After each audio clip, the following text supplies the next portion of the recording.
Hey guys, welcome to your weekly news update for Battlefield 2042 with everything you need to know about the new Year of the Dragon events and about the latest weekly rotation. So let's get right in. On the start page of the game you can now find a large tile for the new event that is held to celebrate the Chinese New Year, and as usual it gives you an overview of the event mode and the cosmetic items you can unlock. The event is held for 2 weeks and ends on February 20th alongside Season 6. The mode for this week is Rush Chaos XL, which is a 128 player version of the classic mode with faster movement, 10 times the reinforcements, but the 2 spotting gadgets Tox and Proc sensor are disabled. Next week the mode will switch to Breakthrough Chaos, so we won't get any completely new modes for this event, and instead they bring back 2 community favorite Chaos modes. As rewards, you can claim a 1-hour XP boost for 15 ribbons, the Curious Spirit Weapon Charm for 40 ribbons, 1 tier skip for the Battle Pass at 75 ribbons, and the Harmonic Balance weapon skin for the Super 500 shotgun at 120 ribbons.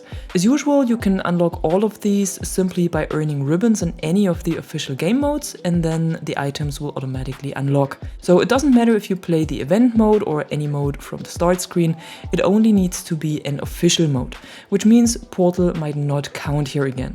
What's new, however, is that the 4 unlockable cosmetics won't change next week. These are the items for both weeks already. So you don't need to rush it if you don't have any time to play this week. You can still unlock all of these items next week. There won't be another set of them, which is also the reason why it goes up to 120 ribbons this time. Over at the item store, you can also find a new bundle called the Year of the Dragon, which will only be available for the next 2 weeks and costs 1000 Battlefield coins. It includes a specialist set for Dozer, a weapon skin for the PBX and a player card tag, alongside the skin for the Super 500 and the weapon charm that can be found as unlockable cosmetics at the start page. So that's new as well this time. The items you can unlock are also part of the bundle in the store. This means when you don't have the time to unlock them but you would like to have the skins, you can buy them as part of the bundle, but it also means when you unlock the weapon charm and the Super 500 skin with ribbons, the price of the bundle will be lowered and it will be cheaper in case you want to own the Dozer and PBX skins, but that's just as a little heads up. In addition to the new bundle, you can also find another universal weapon skin in the store that you can claim for free until next Tuesday, February 13th. So we might see another free item dropping next week.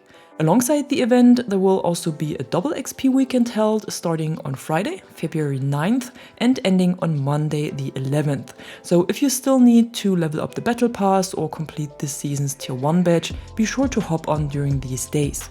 After the event on February 20th, Season 6 will officially end, but instead of the start of Season 7, we will see another 2-week intermission with a second event, the Archangel Directive that was held in Season 5. Similar to the Redux break we had before the start of Season 6, this event will bring back the cosmetics and the game mode of the mid-season event, which is Control, only that the mode will be extended to 2 more maps, Discarded and Breakaway.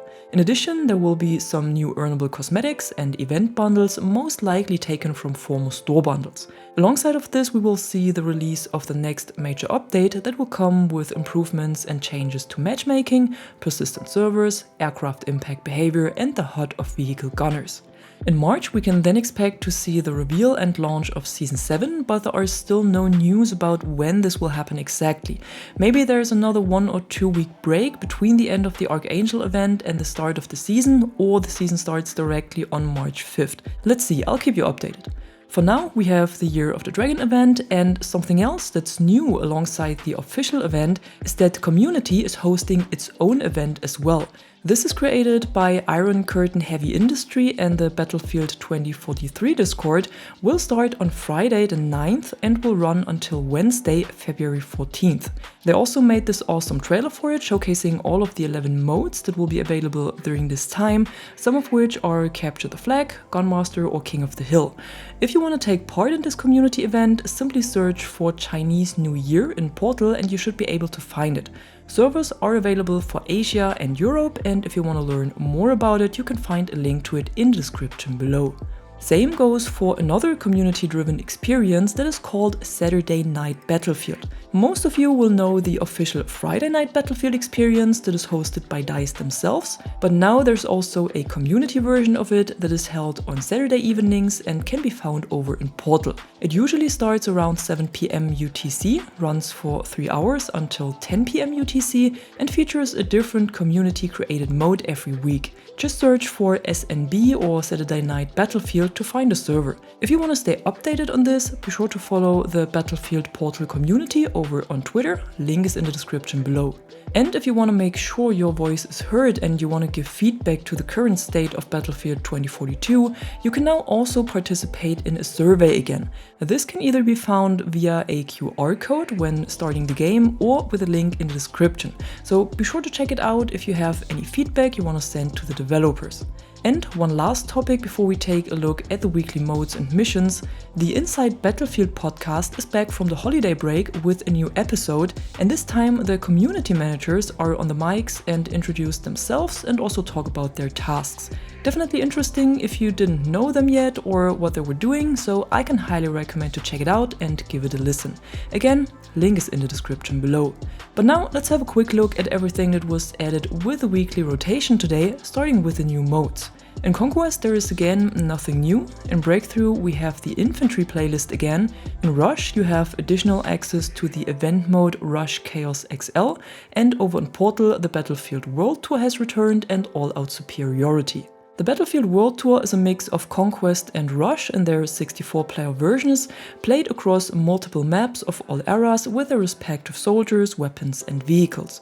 All-out superiority, on the other hand, is a 48-player vehicle mode with a mix of air and ground vehicles fighting for domination. On Friday, we will also see another Friday Night Battlefield experience that is available for 24 hours. And at the end, let's have a look at the new missions for Season 6, Week 18. These are very focused on kills, damage and explosives this time, so playing Redacted might not be fun for the next few days. In the first section, you need to do 5 kills while playing as one of the Assault class specialists, inflict 100 damage with grenades, but I'm not sure if Sundance's grenades count here, and you have to earn 3 wingman ribbons, so you need to do assists and revives. In the second section, you then need to do 3 melee kills, which is easiest done with Dozer and his shield on Redacted, inflict 1000 damage with SMGs and play 3 rounds of Breakthrough, which should be pretty much self-explanatory. Once the third section is unlocked, you have to kill 30 enemies at a distance of 25 meters or less, resupply 50 teammates and perform 2 multi-kills with explosives. Remember, multi-kills are done when you kill 3 enemies or more at the same time or shortly after one another. For the bonus mission, you simply need to revive 10 teammates and the 10 additional Battle Pass points are yours. As always, if you should be struggling with any of these missions, you can also complete them in Portal modes against AI. Here are some codes you can use if you don't want to create them yourself. Just don't forget to add a password if you don't want any other players to join your server. And as a little heads up at the end, when you play on PC, you can now find loads of demos for upcoming games of all genres at the Steam Next Fest. Just open Steam and click on the Next Fest header to get to the overview. You can find many demos to the games I had pointed out in my 2024 shooter video there, but also other titles like the new Outcast or Homeworld 3. So give it a shot if you're looking for something new. And that's it for today, your usual overview of what's going on in and around Battlefield 2042 at the moment. And if you enjoyed this video, don't forget to drop a like or a comment below and subscribe to the channel for more content like this.